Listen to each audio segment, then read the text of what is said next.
hal yang kecil saja, eman. Karena itu masalah salah satu yang dilarang. Oke. Kemudian berangkatnya bersama mahram menurut Imam, saya langsung ke Syafi'i aja. Wanita boleh pergi bersama wanita lain yang dipercaya. Wanita boleh pergi bersama wanita lain yang dipercaya. Ini kan ibu-ibu terpercaya semua kan? Oh iya, pasti. Mosok gak kena dipercaya. Ya. Khusus pada haji wajib. Maksudnya haji wajib, ya haji yang pertama itu haji wajib, Ibu. Tadi yang saya bilang, saya haji itu di tahun 2015. Sampai 2025 saya baru boleh daftar haji. Belum daftar tunggunya katakanlah 32 tahun. Kan umur saya belum tahu ya. Tapi kan itu haji sunnah buat saya. Oke? Itu enggak. Gitu. Lebih baik kita yang lain saja. Gitu. Kenapa? Karena sebelum keberangkatan ini masih tidak boleh Bapak Ibu, ibu-ibu terutama yang masih dalam masa iddah, ya. Saya pikir insya Allah tidak ya, sudah beberapa waktu yang lalu mungkin, ya tidak boleh. Jadi masih iddah itu, tetapi ada yang membolehkan dari beberapa ulama, ada yang membolehkan di kasusnya Aisyah yang keluar bersama saudaranya Ummi Kalsum dan suaminya Tolhah yang terbunuh saat perjalanan menuju Mekah.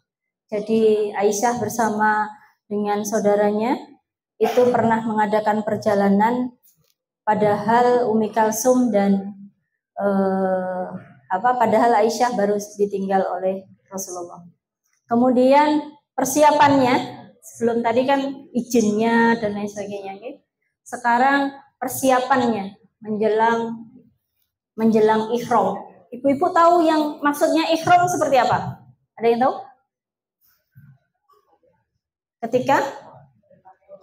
Ketika sudah berpakaian ihram, ketika sudah meniatkan diri, itu yang penting ya. Ketika sudah meniatkan diri. Jadi kalau panjenengan masih di Madinah, itu sudah ihram apa belum? Belum. Nah, oke. Sekarang sudah sedikit paham ya.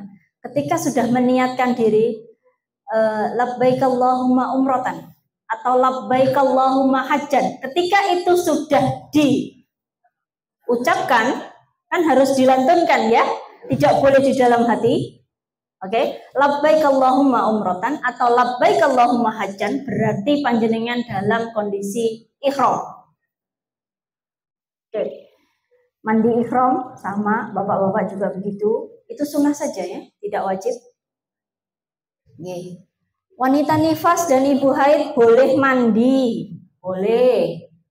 Ya, Mbak, boleh nggak saya dalam keadaan tidak suci? Ya ini, walaupun dalam keadaan nifas atau haid boleh mandi. Sesudah mandi ihram dan mengerjakan manasik haji, kecuali yang tidak boleh adalah tawaf di Baitullah sehingga ia suci terlebih dahulu. Nah, piye iki? Padahal nanti panjenengan katakanlah di gelombang pertama, biasanya Ponorogo itu masuk di gelombang pertama. Gelombang pertama itu berarti dari Ponorogo ke Surabaya. Di asrama haji 1 hari, kemudian berangkat dari Surabaya landingnya ke Madinah, tidak landing ke Jeddah. Landingnya Madinah. Setelah landing Madinah 10 hari atau 8 atau 9 hari di Madinah, pokoknya arba'in ya, 40 kali kita sholat 5 waktu, baru panjenengan mikot di Bir Ali, Dzul Hulaifah, untuk melaksanakan umroh. Umrohnya umroh wajib. Jadi kalau haji itu sudah plus umroh Bapak Ibu. Tapi kalau umroh belum tentu haji. Nah, jadi ini nanti panjenengan sudah plus. Wis umroh ya haji. Nah, umroh dulu. labbaik Allahumma umratan di Bir Ali. Kemudian berangkat ke Mekah. Mekah ngapain dulu pertama? Tawaf. Berapa kali? 7. Setelah tawaf, sa'i berapa kali? Dari Bukit Safa ke Bukit Marwah. Setelah itu tahalul. Tahalulnya di mana? Di Bukit Marwah. Ingat loh ya. Karena apa? Karena ada nyun sewu. Diingatkan ini, saling mengingatkan. Saling mengingatkan. We mau wis tahalul poduru. Itu sering kali ada yang terlupa. Sudah nyampe hotel, sudah copot-copot semua, sudah ganti pakaian ihramnya bagi laki-laki, perempuannya juga wis cocol, nggak taunya belum tahalul.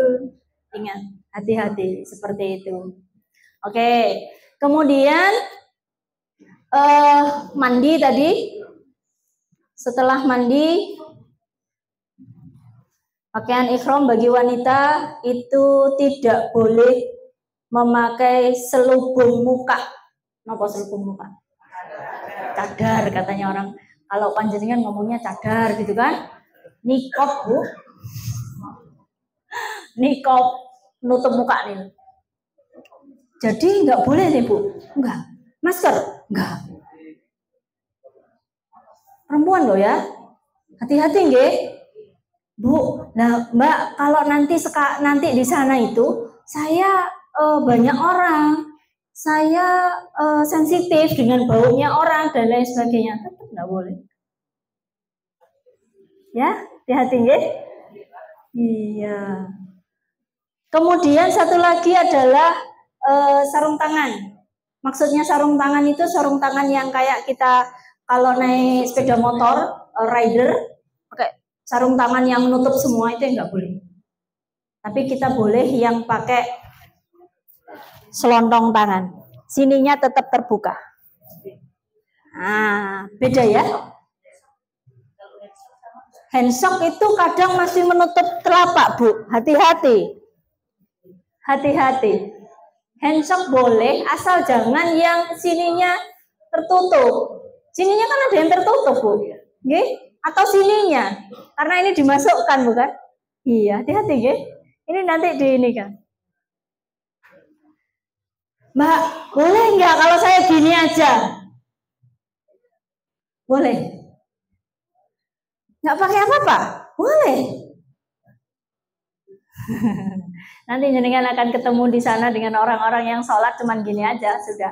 Bahkan jilbabnya ya cuman gini aja. Sininya kelihatan. Ngono kuwi piye? Ora usah dilokne. Madhape dhewe-dhewe. Engko iki piye to iki salah to kaya ngono ki ngono. Enggak usah. Ya, hati-hati kita ngomong di sana itu. Oke. Kemudian talbiyah bagi wanita tidak dikeraskan. Oke. Kita tidak disunahkan. Ya, bukan tidak apa ya. Ya boleh, tapi tidak disunahkan. Mengeraskan suara. Maksudnya mengeraskan suara. Berarti boleh dong, Mbak, kalau kita bersuara boleh. Tapi tidak dikeras-keraskan. Oke. Kemudian larangan bagi wanita saat ihram. Apa sih larangannya ketika kita berihram? Salah satunya adalah jima dan rafas. Itu sudah jelas di dalam Al-Quran. Kemudian mendurhakai perintah Allah dan larangannya. Fusuk, wala fusuqa wala jidala fil haji. Bermusuhan, bertengkar, berbantah-bantahan. Bu Ibu, ini loh. Kalau saya ngajarin yang orang mau berangkat umroh, manasik umroh, biasanya saya tak suruh latihan diam. Karena perempuan untuk bisa diam sak menit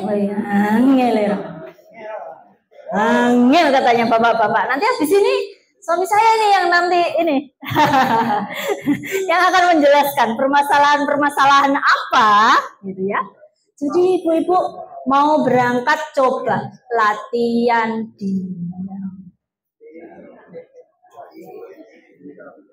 dibatin, Mbak. Ya orang usah dibatin juga. Gak usah dibatin. Karena apa yang jenengan batin itu nanti langsung keluar. Hati-hati itu. Oke, kemudian bermusuhan, bertengkar dan berbantah-bantahan, engkel-engkelan malah. Rono loh, Rono. Mau duluan. Wah, wes geger.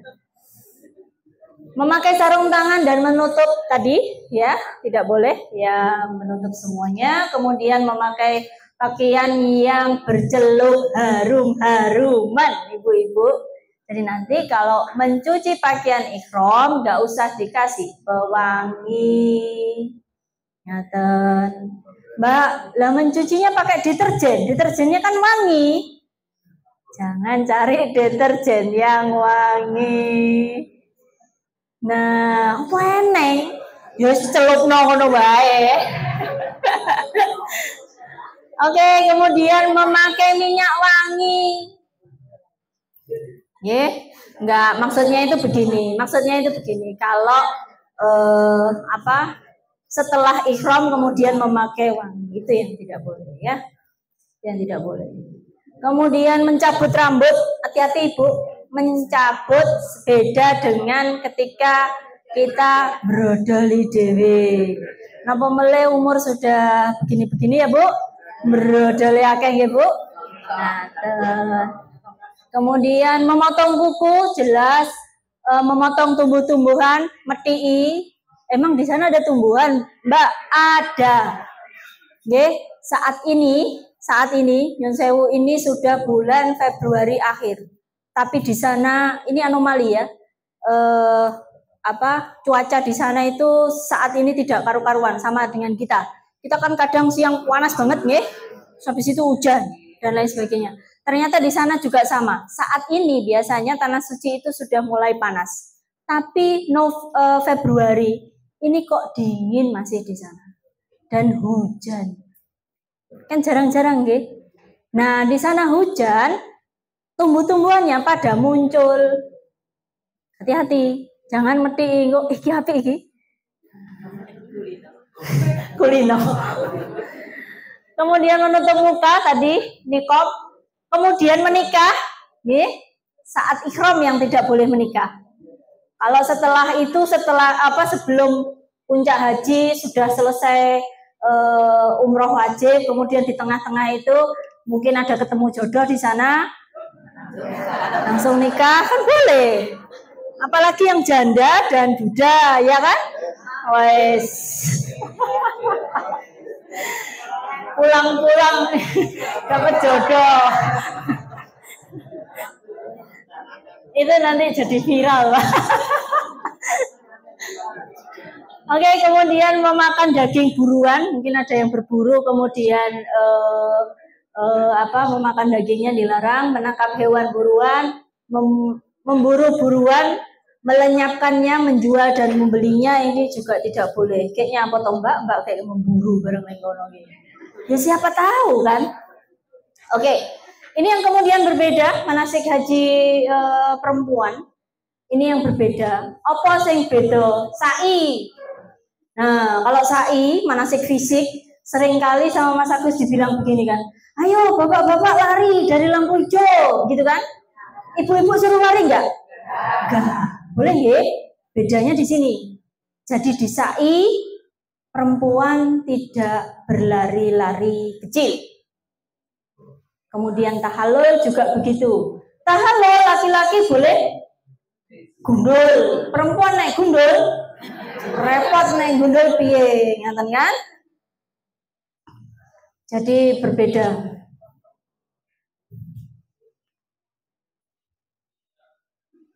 Wanita hanya cukup 3 helai saja, tidak perlu mencukur semuanya. Jadi nanti ibu-ibu kalau mau mencukur temennya atau menggunting atau menghatahalul temennya itu jangan rambutmu segini, jangan. Ini kan kelihatan, caranya ini dimasukkan. Nah, gitu. Tangannya temennya suruh masuk di jilbabnya yang besar. Ngaten. Jangan lalu gilo. Nah, ini kan ketok kan, auratnya malah kelihatan. Ini enggak boleh. Begitu juga mungkin ketika tawaf kemudian batal. Saya beberapa kali ngajarin jamaah umroh itu bawa spray, bawa botol yang bisa disemprot, kasih air zam-zam atau kayak air apa aja monggo, air putih gitu ya. Nanti jilbabnya panjenengan yang besar itu agak ditarik ke depan, masuk nggih, kemudian wudhu. Caranya wudhu piye? Bismillahirrahmanirrahim, semprotkan. Saya sayangnya biasanya saya cuma ini lupa karena diburu-buru.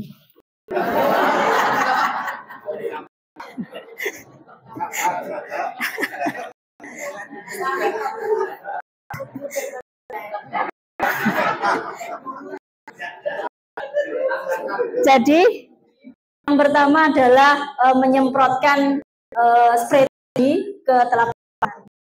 Nah, telapak tangan itu di luar dirikan terus di. Oke, tidak usah semuanya. Jadi kalau kita kebiasaan itu kan semua, ya, airnya mengalir banyak. Tidak. Jadi cukup disemprotkan saja tangan. Ini kan sunnah. Mau enggak kan langsung wamsahu bi wujuhikum wa aidiakum sampai tangan ya. Wujuh berarti muka. Ini ininya di ininya di jilbabnya ditarik, jadi kita agak masuk. Ini jilbabnya kan besar. Kita duduk, jangan berdiri. Oke. Kemudian disemprotkan mukanya, diusap sampai sini. Sampun, terus tangan. Di dalam mukena itu tadi nggih. Di dalam jilbab yang besar, jangan sampai di luar. Terus tangan, diratakan lagi. Terus mana lagi? Sampai siku nggih. Habis itu kepala. Wamsahu biru'usikum. Kepala. Terus langsung kaki. Kaki sampai telapak kaki. Makanya saya anjurkan untuk duduk. Jangan berdiri. Jadi minggir ketika tawaf itu. Jadi saya kebiasaan bawa spray ketika ke tanah suci agar memudahkan kalau kita batal wudhunya. Terutama yang sepuh nggih, kadang yang sewu sudah sering kentut dan lain sebagainya. Nggih. Begitu juga tadi tahallul juga begitu, tangannya dimasukkan biar tidak kelihatan. Nggih. Kemudian tawaf ifadah ini, tawaf ifadah ini ada banyak pendapat Bapak Ibu. Ada banyak pendapat. Tadi mungkin sudah disampaikan kalau tawaf harus dalam kondisi suci, tidak boleh dalam kondisi haid, gitu? Tidak boleh dalam kondisi haid. Nah, padahal kalau gelombang pertama sudah mau pulang, tek durung tawaf ifadah, ya, terus piye aku Mbak? Nah, ini mungkin ada beberapa pendapat yang bisa panjenengan pakai. Jadi Ibnu Umar tawaf ifadah adalah rukun haji. Tanpa melakukan itu berarti batal. Maka diperbolehkan bagi wanita untuk menggunakan obat agar haid tidak segera datang. Monggo yang masih pasangan usia subur yang masih haid bisa konsultasi dengan dokter objin atau dengan bidan. Entah premulut, entah norestil, nanti panjenengan akan dibekali. Saya kebetulan haji 2015 itu pakai norestil. Saya minta dokter, saya tunda full dari awal sampai akhir. Saya mau ibadah, ya kan? Kemlindine wong iki kaya kados ngoten niku. Kemlindine niku. Kok kuwoyo kowe iki sing berkuasa. Saestu. Di saat saya mau berangkat ke Arafah, karena waktu itu Surya Mabrur belum ada program untuk tarwiyah, jadi dari Mekah langsung ke Arafah, tidak ke Mina. Nyampe di Arafah saya mens. Sedihnya luar biasa. Ya Allah, ini gimana? Saya berusaha setiap waktu sholat saya keramas. Karena waktu pertama kalau orang perempuan mens baru pertama kan mesti hanya flek-flek gitu. Iya. Saya mandi, padahal ngantrinya ini 10. Ngantrinya 10, saya lakoni. Gitu. Duhur sama asar kan di jamak nggih, di Arafah. Itu saya sebelum duhur itu jam 10 sudah saya antri. Antri mandi itu. Saya mandi. Terus habis itu sebelum maghrib pas setelah maghrib selesai kita wukuf, saya ngantri lagi. Untung saya bawa suami yang ngerti. Gitu ya. Suami saya bilang begini, "Lah nyapa kok ngeyel? Ada aturan enggak ketika Arafah Musdalifah itu harus suci?" Ora. "Lah nyapa kok ngeyel?" Oh iya. Saya baru ngedemati. Iya. Yang ngasih saya mens itu kan Gusti Allah. Walaupun saya pakai obat double telu rakodal, ngeyel loh, ngeyel Bu. Ya, jadi panjenengan yang usia subur nanti tidak usah terlalu ngeyel. Ini pelajaran buat panjenengan. Ojo koyo aku. Nah, gitu nggih. Jadi kebetulan setelah di Mina, saya ingat ketika berangkat haji sama paman saya yang punya travel bureau dikasih tahu. Nah, ini diem-diem nggih, tak kasih tahu. Saya tularkan ilmunya biar menjadi jariah kalau itu bermanfaat untuk panjenengan. Apa itu?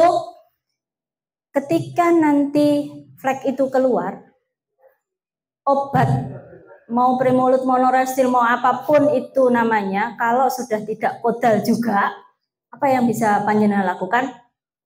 Satu, percaya sama Allah bahwa itu adalah memang ketentuannya. Yang kedua, minta sama Allah, ini adalah haji saya. Bisa jadi ini adalah haji terakhir saya karena saya tidak tahu kapan saya bisa berangkat haji lagi. Saya hanya bisa berusaha, ya Allah. Apa yang saya lakukan? Saya cari, seperti kata paman saya cari siwak.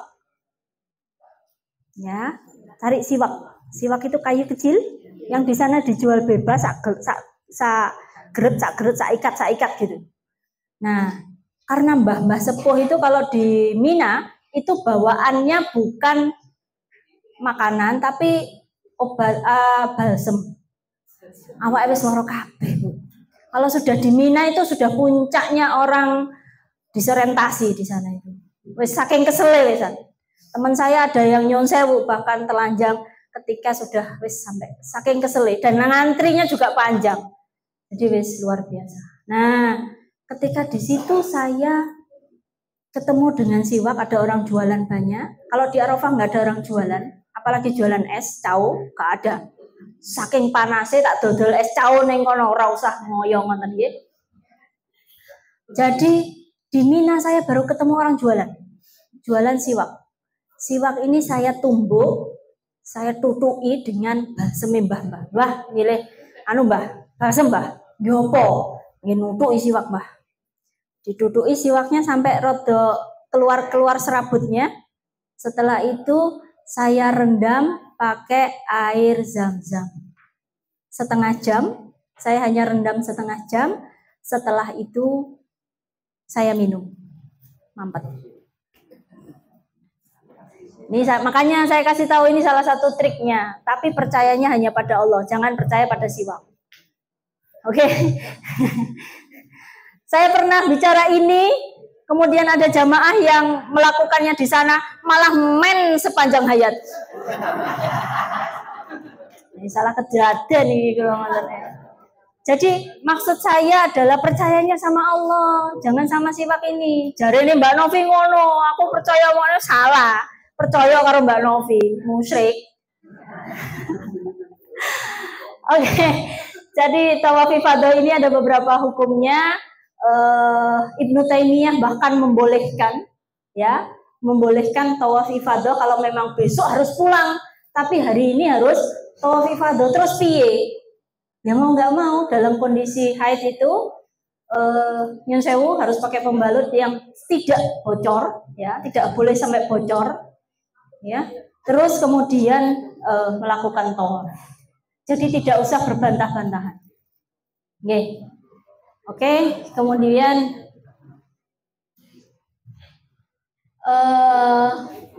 tawaf wada juga gitu. Tawaf wada juga gitu. Tidak usah menganggap bahwa tawaf wada itu wajib gitu. Kalau memang sedang haid ya tidak wajib juga. Bahkan 2022 saya dengan Pak Zainun berangkat umroh September itu karena kendala pesawat, hotel dan lain sebagainya, akhirnya kita tidak tawaf ifadah. Ya nggak apa-apa, orang dia sunnah saja kok. Jangan menganggap yang sunnah itu menjadi wajib. Itu yang penting Bapak Ibu. Jadi panjenengan harus tahu, oh mana yang sunnah, mana yang wajib. Begitu juga ketika tawaf sunnah, jenengan akan dihadapkan oleh banyak jamaah yang menunggu hari Arafah atau hari Tarwiyah. Itu kemudian beramai-ramai untuk melaksanakan umroh sunnah. Sampai ada yang umroh sunnahnya 60 kali. Loh serius saya. Itu terjadi. Sehari itu bisa 2-3 kali umroh sunnah. Itu terjadi. Akhirnya apa? Kelelahan ketika hari H. Sakit dan lain sebagainya. Dan ternyata nyun sewu kalau di Majelis Tarjih Muhammadiyah memang tidak ada umroh sunnah berkali-kali, itu tidak ada. Nah, ya, jadi tidak sunnah, bahkan sunnah orang. Ya, jadi ya kerjakan saja kalau memang sehat, kalau memang ini ya kerjakan. Tapi kalau enggak ya sudah. Lebih baik banyak menghabiskan waktu di masjid, beberapa kali ke masjid untuk menghatamkan Quran, untuk kajian dan lain sebagainya. Banyak sekali kajian di masjid. Oke, kemudian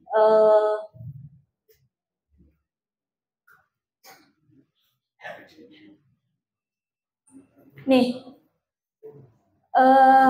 padanya terdapat tanda-tanda yang nyata di antara makom Ibrahim. Barang siapa memasuki Baitullah, maka amanlah dia. Mengerjakan haji adalah kewajiban manusia terhadap Allah, yaitu orang-orang yang sanggup mengadakan perjalanan ke Baitullah. Barang siapa mengingkari kewajiban haji, maka sesungguhnya Allah Maha Kaya, tidak memerlukan sesuatu dari alam semesta. Dari sini ada banyak sekali yang bisa kita ambil pelajaran, ibu-ibu, bapak-bapak semuanya.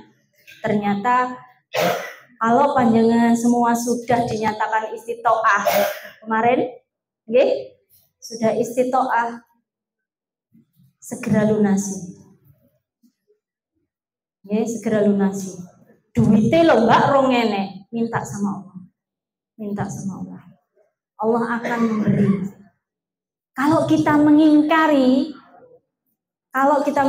kowe iki wis istitoah, gak lah aku tahun ngarep wae. Hati-hati nggih.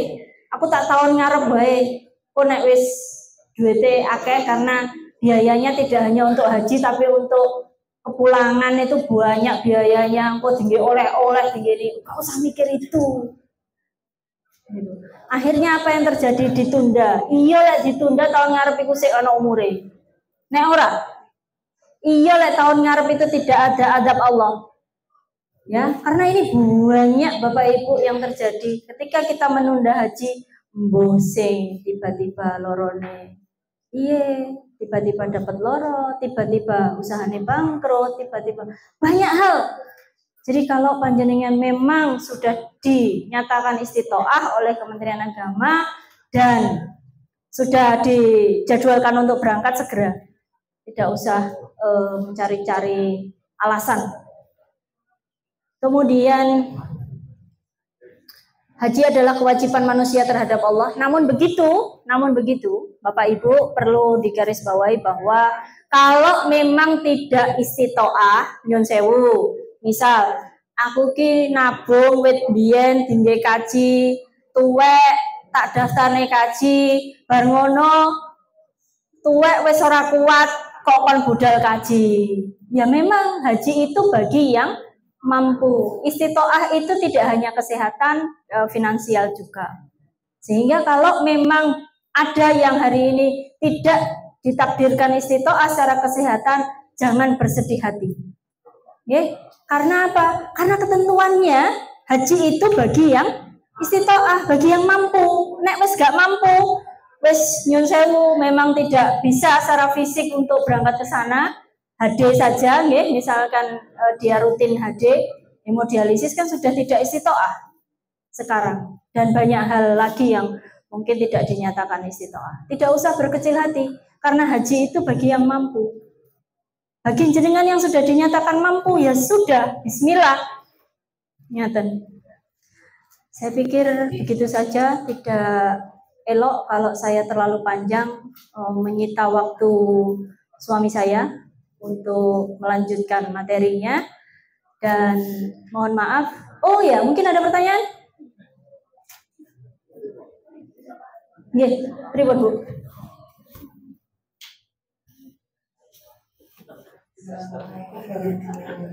Waalaikumsalam. Untuk pakaian ikroman bisa warna lain.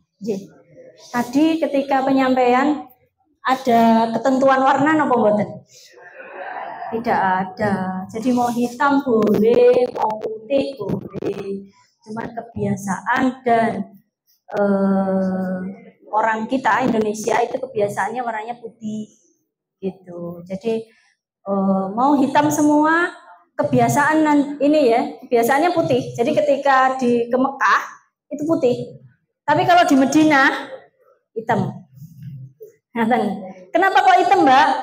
Lek wong kono di Madinah itu masuk masjid perempuan pakai baju hitam itu tidak banyak digeledah, Pak, Bu. Jadi itu triknya. Nah, kalau perempuan nanti ihram baru pakai baju putih. Seperti itu. Ada lagi pertanyaan yang lain? Tadi terkait masa subur dan lain sebagainya. Monggo silahkan konsultasikan ke dokter atau bidan. Dengan akan diberi pengarahan harus minum apa, di tanggal berapa, di jam berapa, dan lain sebagainya. Saya bukan dokter, jadi monggo konsultasikan ke ahlinya. Mungkin kalau sudah ada tanggal berangkatnya, jadi akan tahu, saya tanggal segini berangkat dong. Kemungkinan saya main tanggal segini, sehingga saya harus nyetopnya kapan, saya harus minum obatnya kapan. Nah itu, jadi tolong konsultasikan dengan dokter ataupun bidan. Ngaten, ada lagi pertanyaan? Cukup, nanti akan disambung. Kita juga akan mungkin saling bantu. Mungkin Pak Agus akan menyampaikan terkait problem apa sih yang banyak terjadi di sana. Terima kasih, mohon maaf. Assalamualaikum warahmatullahi wabarakatuh. Monggo, Pak Agus. Mati. Aplaus dulu untuk Bu Hajah Novi. Aplaus dulu untuk Bu Hajah Novi.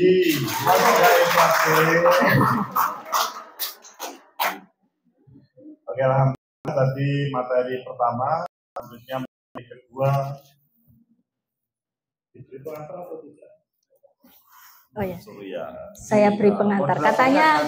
Katanya ini kita gantian ya. Oke. Materi selanjutnya akan membahas tentang masalah-masalah ya, problem apa sih di dalam ibadah haji nanti.